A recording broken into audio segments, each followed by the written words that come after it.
Good morning. Welcome back to Armor of God Woodworks, and we're back for part number 2 of this amazing cut board.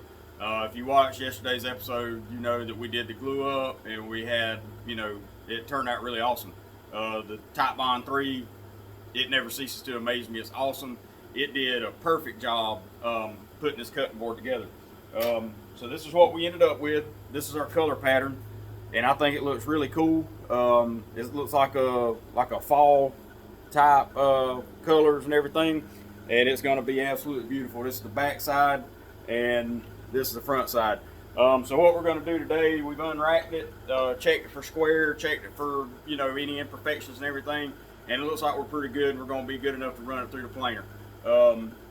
Really what you want to look for is like any spots where there's a check in the wood or something like that that might throw it out of the back of the planer. But other than that, you just want to run it through and make sure you get a good slick surface on it so that whenever you take it over and start sanding, you won't have to work it as much as you would as, if you didn't plane it down like it needed to be.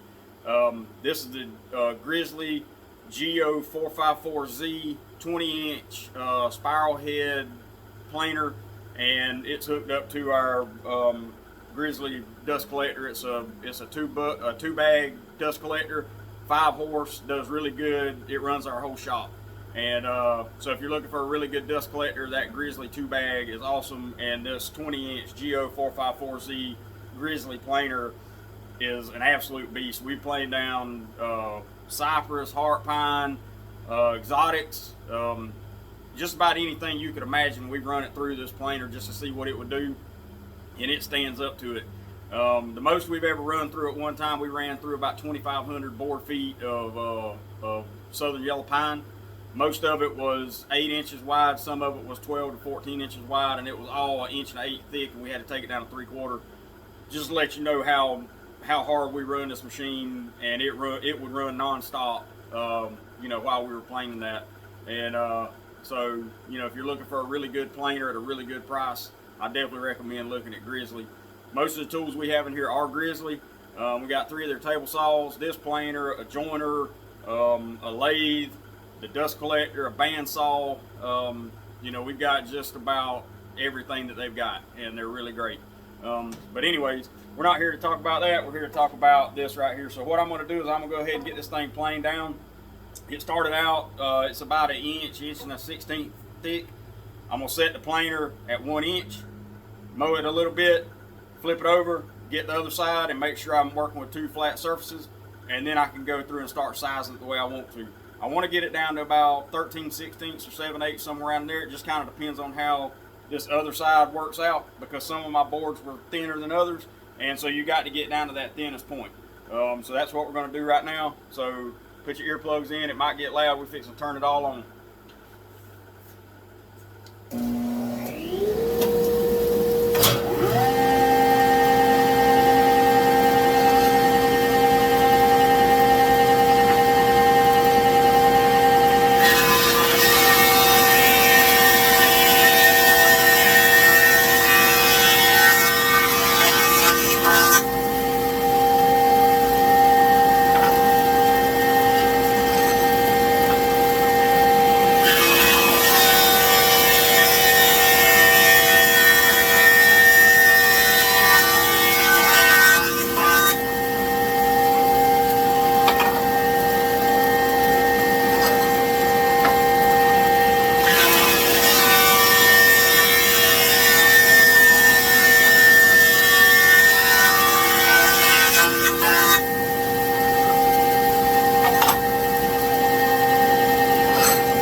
much, we're pretty good on the thickness on that board. We got to sand it and everything. And you can see how I kind of let these ends just kind of run out like, you know, I don't really care how long that these pieces are. And I really want them to be longer because sometimes running it through the planer, it'll kind of, you know, you'll kind of get some like deflection or something on the end right here. And so you really don't want to mess up the interior because you didn't leave this long enough. Sometimes it'll try to rise up, especially whenever you're doing exotic wood. And if you try to take too much out of it. This is a strong planer. It's a 5-horse. It'll eat through anything. But with this wood, about one turn on the wheel for my adjustment up is about all you want to do. Even with the helix cutter and all that stuff, that wood is so hard. And if it ever, you know, gets in there and grinds out too much, you end up with a mess that you got to sand out, and it just, you know, it takes forever. So that's one thing you really want to be careful of whenever you're doing this stuff. You don't want to get in too big of a hurry with exotic wood because you can mess it up. And if you mess it up, you know, it's expensive, and it's really hard to sand out any imperfection in this wood because it is so hard. So anyways, that's the process after we take it out of the clamps, and you know, once we run it through the planer and everything. And so we're gonna run over here to the sanding room, and we're gonna see about getting this thing sanded.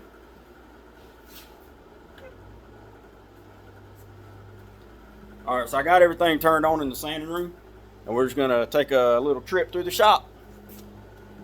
And we're not gonna go very far, you know, it's about maybe 40 or 50 feet. So here we are over here at our sanding table, and so we've got this pad that we put down right here just to keep stuff from sliding around. And so the sanders that we use, come in here and get you a little bit closer to where we are so you can see what we're doing here. All right, so the sanders that we use are AirVantage, and they're the electric units. They're not hooked up to the they have like a transformer or something you can hook them up to, but these aren't having to hook up to these, so they're all electric. This is the 3/32 orbit, and this is a 3/16 orbit. If you're wanting to take out a lot of material, you want to use the 3/16 orbit. If you're wanting to, you know, do your fine finish sanding, the 3/32 orbit is what you need. I will tell you that the screen wire or the screen sanding paper that you can put on here, I wouldn't recommend it for these. These are 5-inch sanders. I wouldn't recommend it for them, especially if you're doing a lot of epoxy, because it'll mess up the hook and loop system on the actual pad. And I've already had to replace these because I melted the other pads sanding epoxy. My fault. It was nothing to do with the equipment. It was my fault, and I realized that sandpaper was not what I needed to be using. On wood it's okay, but not on epoxy, because that epoxy generates heat whenever you sand it out. So anyways, these are the AirVantage. They run about right at $300 a piece, I think, for something like that, and it's equivalent to the Mirka. I've used the Mirka sanders too, and there's not a whole lot of difference. I couldn't see the $300 difference in the Mirka versus the AirVantage.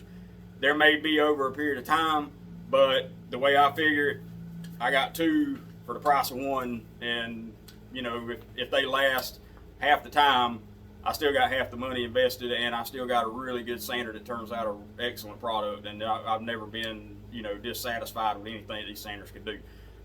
They're real ergonomic. They're lightweight. The weight on them is great. It's real centered. So, you know, I really have enjoyed using these sanders. They don't try to run away with you. They're not overpowered and they're not underpowered. It's like the happy medium. If the three bears were here, this would be perfect for the little bear. You know, everything was perfect for him. And so anyways, this is the AirVantage 5-inch, and this is the 3/16. So what we're going to do is we're going to run the 3/16 over what we've got, and then I'm going to switch over to the 3/32, run it through, slick it down, and then we'll just show you how good it'll be.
So what I got here is I got a 120 grit.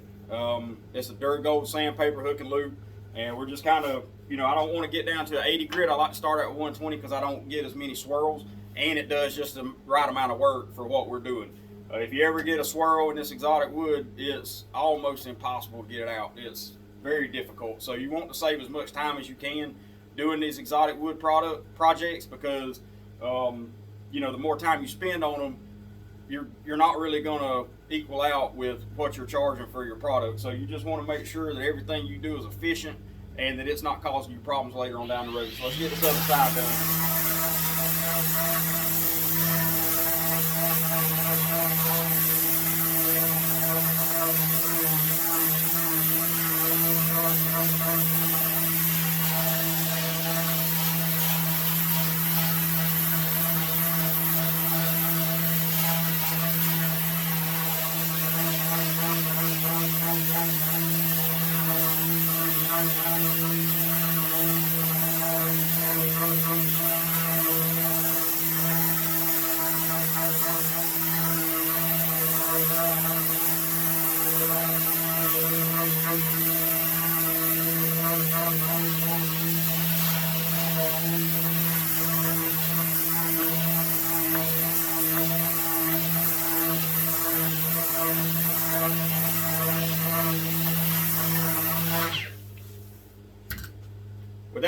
With that helix cutter on my planer, it really smooths out these planer marks and stuff like that. So once you get in here into the sanding room, you really don't have to spend a whole lot of time in it because the planer's done most of the work for you.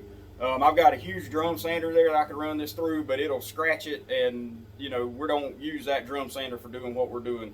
So I've gone over with the 3/16. I'm gonna swap over to the 3/32, and then we're gonna go over to the miter saw and get this thing cut to length.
Alright, so that little bit of sand has got me down where I can work with it.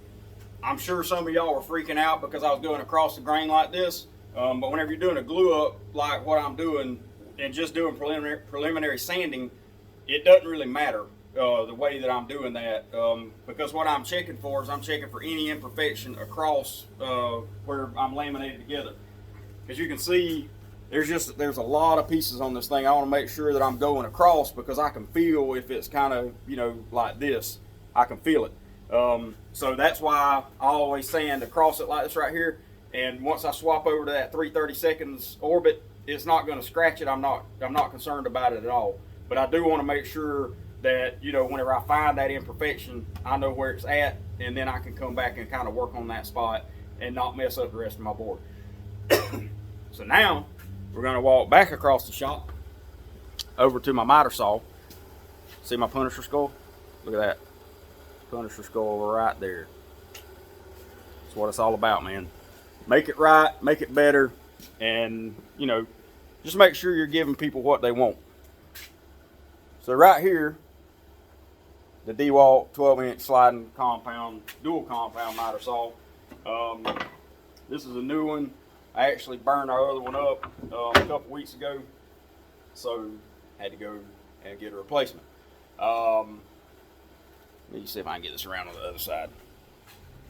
But anyways, we had to go get a new saw big deal. You know, you're always tearing stuff up in these shops, because if you're not using them, you're not gonna mess them up.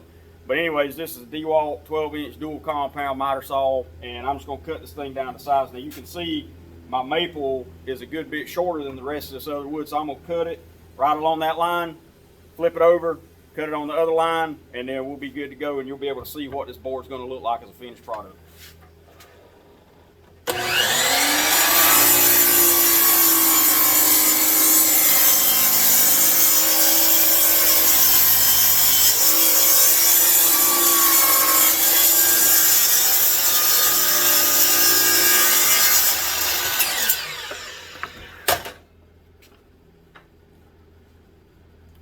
Look how good that glue holds together. That thin little piece right there, I'm telling you, this Titebond, it ain't no joke. I mean, I can tear that apart if I want to, but it's got a pretty good hold on it for it to be that small of a piece. I mean, you can see it is paper thin. And I can tear it, but you can see that glue didn't come loose, right?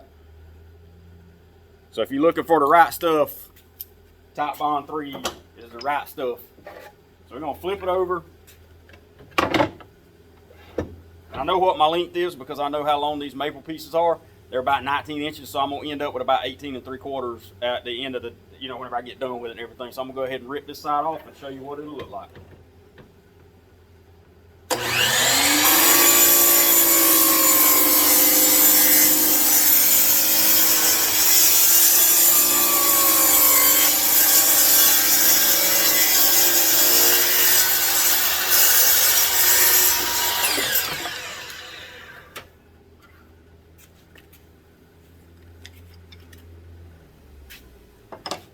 See, look at that. That glue's holding. I mean, that ain't going anywhere. And this right here, and the cool thing about this is whenever you cut these little pieces off like this, you can give them to your kids, and they can use them for little cityscapes and stuff and skylines for their little vehicles. I always give these to my son, and he plays with them with his trucks and everything, and loves them. So whenever we get done cutting and everything, this is what we end up with. That is a beautiful board, y'all. I mean, you know, you can't get much better than that. So this one will be ready for Father's Day, and really all we've got to do now is we've got to put the juice slot in it. We got to round over the edges and you know, do some final sand and oil it, and you know, we'll put some wax on it, and it'll be ready to go. So stay tuned, and whenever we do the juice slot on it, I'll make another video so you can see how we built that jig, and maybe you can build one of your own, and it'll do what you need it to. Thanks for watching. Have a great day.